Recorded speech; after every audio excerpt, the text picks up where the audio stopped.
ये कहानी 90 के दशक के अंत में ब्रिटेन के लंदन में होती है, जब ब्रिटेन के 1096 रेडियो स्टेशन ने एक संगीत इंटरैक्टिव प्रोग्राम का प्रसारण हर रात 7 बजे से 9 बजे तक किया। यह है प्रमुख समय, इसलिए इस कार्यक्रम के कई वफादार प्रशंसक हैं। लेकिन ठीक 13 जून 1997 को स्थानीय अखबार में इस रेडियो के बारे में मुख्य खबरें आईं। शीर्षक था डियाल छियानसेस रेडियो प्रसारण हत्याकांड। कोई प्रत्यक्षदर्शी नहीं थे, पुलिस के पास कोई सुराग नहीं था। सामग्री में लिखा था कि उस रात एक बैलेट सुनने के बाद कई श्रोता कुछ दिनों के भीतर मर गए। कहानी एक सप्ताह पहले की रात से शुरू होती है। जार्विस इस कार्यक्रम के होस्ट हैं। उस रात मेट्रो के लोग सभी काम खत्म कर चुके थे और यह वही समय था जब जार्विस ने काम शुरू किया। अगले 2 घंटे में वह संगीत बजाएगा और कॉल करने वाले प्रशंसकों के साथ बातचीत करेगा। जल्द ही पहला फोन घंटी बजी और कॉलर ने संक्षेप में कहा, आपको आज मैंने जो संदेश भेजा था वह मिल जाना चाहिए था, तुमने यह क्यों नहीं किया? जार्विस बहुत कूल है, मुझे कोई पत्र प्राप्त नहीं हुआ। प्रिया, वह आपकी चीनी शैली के द्वार का मॉडल है। रुको, तुम क्या? जार्विस की बात खत्म नहीं हुई थी कि सामने से फोन काट दिया गया। जार्विस हैरान थे। उन्होंने नियंत्रण कक्ष की तरफ देखा और फिर अपने सहायक से माफी मांगी। फिर उन्होंने बजने वाले गानों की सूची की घोषणा की। अचानक उन्हें टकराव की आवाज सुनाई दी। उन्होंने संगीत का वॉल्यूम बढ़ाया और स्थिति की जांच करने गए। गलियारे में पहुंचकर उसने 2 बार आवाज लगाई, मनमोहक प्रतिध्वनि। फिर लाइट ऑन की और आधे जग की ओर गलियारे में आगे बढ़ा। दरवाजे तक पहुंचकर उसने फिर से आवाज लगाई, लेकिन कोई जवाब नहीं आया। फिर उसने कमरे का दरवाजा खोला और पूरे कमरे को तेजी से देखा। अंदर कोई नहीं था, लेकिन एक गड़बड़ के साथ रिकॉर्ड्स का ढेर मेज से गिरा हुआ था। शांत वातावरण में अचानक एक आवाज ने उसे लगभग दिल का दौरा दे दिया। उसे उन गिरे हुए रिकॉर्ड को इकट्ठा करना पड़ा और फिर उन्हें शेल्फ पर वापस रखना पड़ा। जब वह मेल बॉक्स की अलमारी के पास से गुजर रहा था तो उसकी नजर पड़ी कि उसके मेल बॉक्स में एक पत्र था। उसे यकीन था कि जब उसने काम शुरू किया तो मेल बॉक्स में कुछ भी नहीं था। इस समय वेबकास्ट गाना लगभग समाप्त हो चुका था। कंट्रोल पैनल पर लौटने के बाद उसने संगीत को धीमा किया और माइक्रोफोन चालू कर दिया। फिर उसने श्रोताओं को बताया कि पिछले कॉलर ने सही कहा था। उसे वाकई में एक चिट्ठी प्राप्त हुई थी, लेकिन इस चिट्ठी में न कोई भेजने वाला और न ही कोई प्राप्त करता था। लिफाफा खोलने पर एक पुरानी पीली पड़ी हुई चिट्ठी थी, जिसके ऊपर का कंटेंट लगता है कि बहुत पहले लिखा गया था। उसने श्रोताओं को बताया कि यह एक कविता है। उस कविता का नाम था फू ये का नर्क। उसने संक्षेप में देखा और जल्दी से महसूस किया कि यह एक साधारण कविता नहीं है। ये कविताएं कुछ डरावनी लग रही थीं, इसलिए उसने श्रोताओं के लिए शुरुआती कुछ पंक्तियां पढ़ी। बड़ी बहन खून थूकती है, छोटी बहन आग और प्यारा छोटा फूये केवल रत्न थूकता है। फिर वह रुककर श्रोताओं से कहता है, अगर सभी लोग सुनना जारी रखना चाहते हैं तो फोन करके वोट करें। फिर संगीत मोड में लौटकर फोन का इंतजार करता है।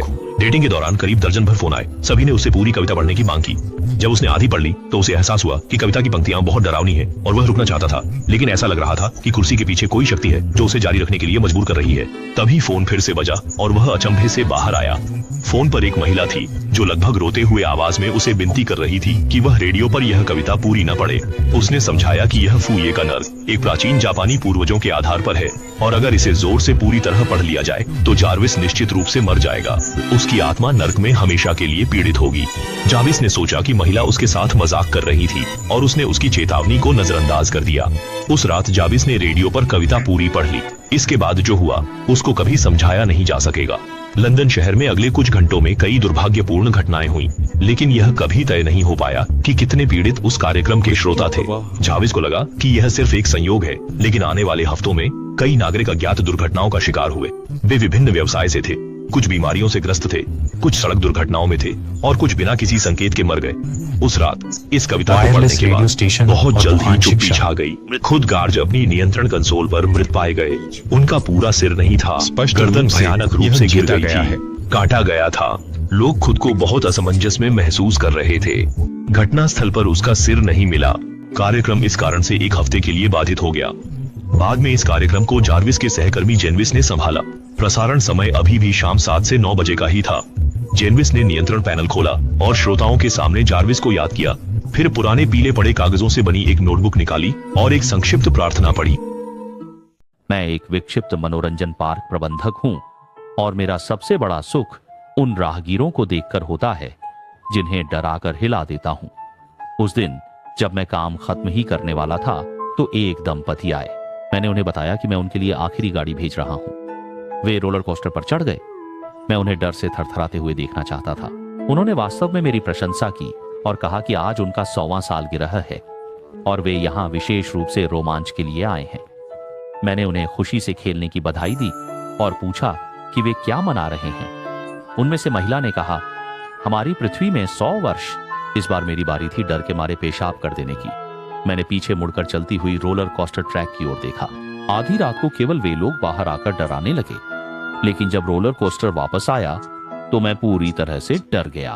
पहले का वह जोड़ा वास्तव में गाड़ी में नहीं था।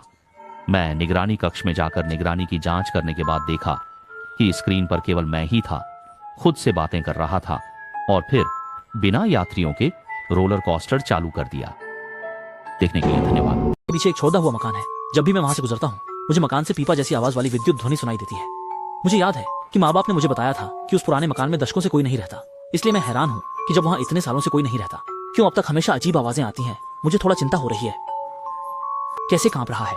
लेकिन उसने घमंड से कहा कि मैं डर के मारे नहीं बल्कि उत्साह में कांप रहा हूँ। फिर मेरे दोनों मामा उस घर की ओर बढ़े और दरवाजा खोला। पुराना लकड़ी का दरवाजा एक भयानक छीं छीं की आवाज करने लगा। हम अंदर गए और कमरे में एक तेज अजीब सी गंध भरी हुई थी। फर्श पर हर जगह कुत्ते का खाना बिखरा हुआ था और इसके अलावा वहां बहुत सारी पिनें बिखरी हुई थी। हम अपने पैरों पर ध्यान देते हुए धीरे धीरे आगे बढ़े। इसी समय ऊपर से अजीब चिल्लाने की आवाज आई।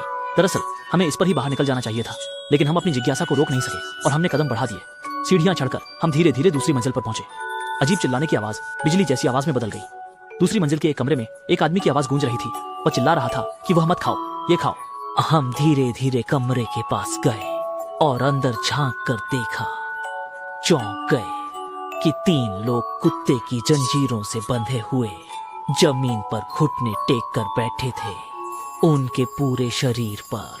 तीनों ने पहले एक साथ मुड़कर हमें आश्चर्य से देखा, जैसे कि उन्हें यकीन नहीं हो रहा हो कि कोई अंदर आ जाएगा, और फिर तुरंत हमें बचाने के लिए चिल्लाने लगे। उन्हें कुत्तों की तरह प्रशिक्षित कर रहा व्यक्ति घबरा गया और बार बार उन्हें पीटने लगा, लेकिन उनकी चीखें और ज्यादा तेज होने लगीं। आंखों में आंसू भरे थे, गला जैसे फट गया था। मैंने उसकी चीख सुनी जो मेरे पीछे गलियारे में गूंज रही थी, बिजली के झटके की आवाज के साथ। मैं दौड़कर घर से बाहर निकला और तुरंत पुलिस को सूचित किया। फिर मैं जल्दी से मुड़कर उस जर्जर घर में वापस चला गया। मुझे चिंता हुई कि मेरे दोस्त पुलिस के आने तक इंतजार नहीं कर पाएंगे। मैंने सोचा कि खुद जाकर शौदी को बचा लूं। मैं बिना आवाज किए कमरे में आगे बढ़ा और देखा कि वह आदमी शौदी की गर्दन में कुत्ते की चेन डाल रहा था। मैं गुस्से में जल्दी से भागा। उसकी अनदेखी का फायदा उठाकर पूरी ताकत से उसे जोर से लात मारी। वह गिरता हुआ लुढ़क गया और उसके हाथ से इलेक्ट्रिक गन नीचे गिर गई। मैंने तुरंत उसे उठा लिया। बिना हथियार के उसके पास कोई लड़ने की ताकत नहीं थी। मैंने गुस्से में उसे पागलों की तरह लातें मारी। कुछ देर बाद पुलिस पहुंची और उसे गिरफ्तार कर लिया जब वे उन लोगों को बचा रहे थे जो कुत्ते की चैन से बंधे हुए थे।